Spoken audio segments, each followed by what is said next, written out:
नमस्कार सभी को। आप सभी का स्वागत है आपके smart GK academy pro channel पर। मैं हंसराज चौधरी और आज से हम शुरू कर रहे हैं एक बेहद ज़रूरी और एग्ज़ाम ओरिएंटेड सीरीज। एसएससी परीक्षाओं में बार बार पूछे जाने वाले जनरल नॉलेज प्रश्न। यह सीरीज खास तौर पर उन प्रश्नों पर आधारित है जो SSC, CGL, CHSL, MTC, GD जैसे परीक्षाओं में कई बार रिपीट हो चुकी है और आगे भी पूछे जाने की पूरी संभावना है। हर प्रश्न के साथ हम उसका सही उत्तर भी देंगे ताकि आपका रिवीजन और तैयारी दोनों मजबूत हो। कृपया आप वीडियो को ध्यान से देखें, अपने नोट्स बनाएं और हर सवाल का जवाब कमेंट में ज़रूर लिखें। इससे आपकी प्रैक्टिस और अच्छी होगी। यदि आप वाकई एसएससी परीक्षाओं को लेकर सीरियस हैं तो यह सीरीज आपके लिए बहुत ही फ़ायदेमंद साबित होगी। और हाँ, अगर वीडियो पसंद आए तो इसे लाइक करें, चैनल को सब्सक्राइब करें और बेल आइकन ज़रूर दबाएं ताकि आपको आगे आने वाली सभी क्लासेस का नोटिफिकेशन समय पर मिलता रहे। तो चलिए बिना देर किए आज का पहला महत्वपूर्ण और बार बार पूछा गया एसएससी जीके प्रश्न को शुरू करते हैं। आपका पहला सवाल है, स्थिर वैद्युत अवक्षेपित्र किसके नियंत्रण के काम आता है? पहला ऑप्शन है ए वायु प्रदूषण, दूसरा ऑप्शन जल प्रदूषण, तीसरा ऑप्शन ठोस अपशिष्ट, चौथा ऑप्शन डी ध्वनि प्रदूषण। आपका सही जवाब हो जाएगा ए वायु प्रदूषण। आपका दूसरा सवाल है, शहद की मक्खी का विष कैसा है?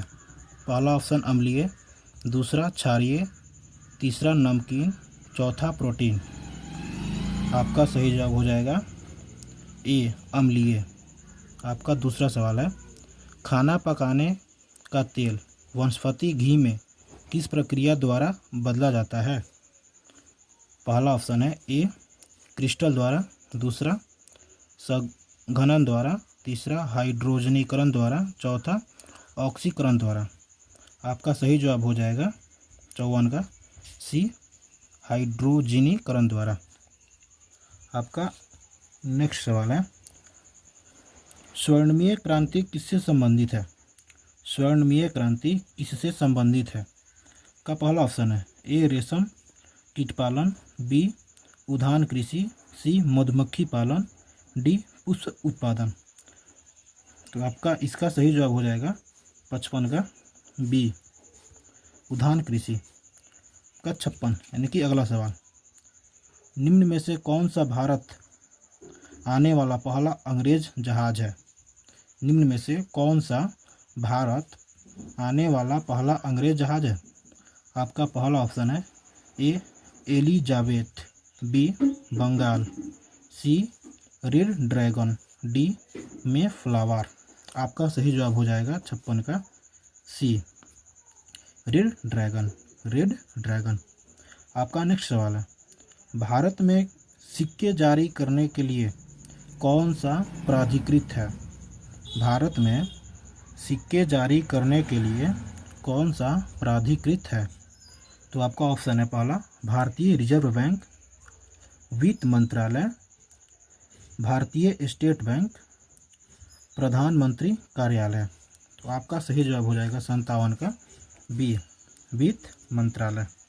तो चलिए चलते हैं अपने अगला सवाल पर। निम्न में से किस राज्य की तट रेखा सबसे लंबी है? आपका पहला ऑप्शन हो जाएगा महाराष्ट्र, दूसरा तमिलनाडु, तीसरा गुजरात, डी आंध्र प्रदेश। तो आपका सही ऑप्शन हो जाएगा सी गुजरात। सही ऑप्शन सी गुजरात।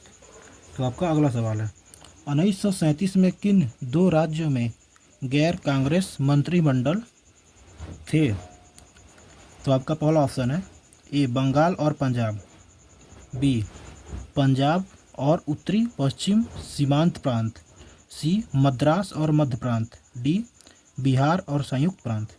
तो आपका सही जवाब हो जाएगा 65 का ए बंगाल और पंजाब। तो चलिए चलते हैं अपने अगला सवाल पर। नालंदा विश्वविद्यालय को नष्ट करने वाला मुस्लिम शासक कौन था? नालंदा विश्वविद्यालय को नष्ट करने वाला मुस्लिम शासक कौन था? तो आपका पहला ऑप्शन है अलाउद्दीन खिलजी, दूसरा ऑप्शन मोहम्मद बिन तुगलक, तीसरा ऑप्शन मोहम्मद बिन बख्तियार, चौथा ऑप्शन मोहम्मद बिन कासिम।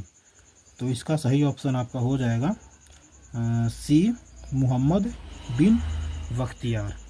तो आपका अगला सवाल है, विश्व का एकमात्र पल्लवी राष्ट्रीय पार्क है। विश्व का एकमात्र पल्लवी राष्ट्रीय पार्क स्थित है। तो आपका पहला ऑप्शन हो जाएगा ए मणिपुर, बी क्वालालंपुर में, सी बिलासपुर में, डी दिसपुर में। तो इसका सही जवाब हो जाएगा आपका ए मणिपुर में। तो चलिए अगला सवाल पर चलते हैं। आपका अगला सवाल है, आयोडोफार्म का प्रयोग किस रूप में किया जाता है। आयोडोफार्म का प्रयोग किस रूप में किया जाता है। तो आपका पहला ऑप्शन हो जाएगा ए ज्वारोधी, बी पीड़ाहारी, सी प्रतिरोधी, डी संज्ञाहारी। तो इसका आपका सही ऑप्शन हो जाएगा सी प्रतिरोधी। तो चलिए चलते हैं अपने अगला सवाल पर। 75 नंबर जो सवाल है वो कह रहा है कि कैंसर के उपचार के लिए प्रयुक्त उत्कृष्ट गैस है। कैंसर के उपचार के लिए प्रयुक्त उत्कृष्ट गैस है। तो आपका ऑप्शन हो जाएगा पहला ऑप्शन हीलियम, दूसरा ऑप्शन आर्गन, तीसरा ऑप्शन क्रिप्टॉन, चौथा ऑप्शन डी रेडॉन। तो इसका सही जवाब हो जाएगा आपका डी रेडॉन। तो चलिए चलते हैं अपने अगले सवाल पर। रबर को वल्कनीकरण करने के लिए प्रयुक्त तत्व है। रबर को वल्कनीकरण करने के लिए प्रयुक्त तत्व है। तो आपका पहला जवाब है ए सल्फर, बी ब्रोमीन, सी सिलिकॉन, डी फास्फोरस। तो इसका सही जवाब हो जाएगा आपका ए।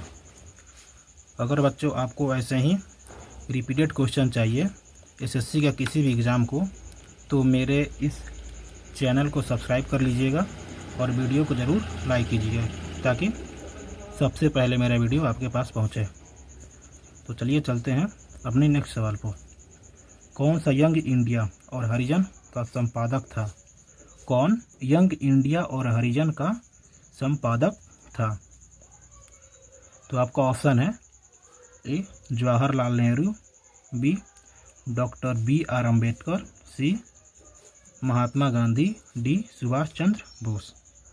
तो इसका सही जवाब हो जाएगा आपका सी सुभाष चंद्र महात्मा गांधी।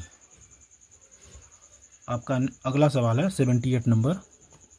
ये कह रहा है कि भारत में सबसे लंबी सिंचाई नहर कौन सी है।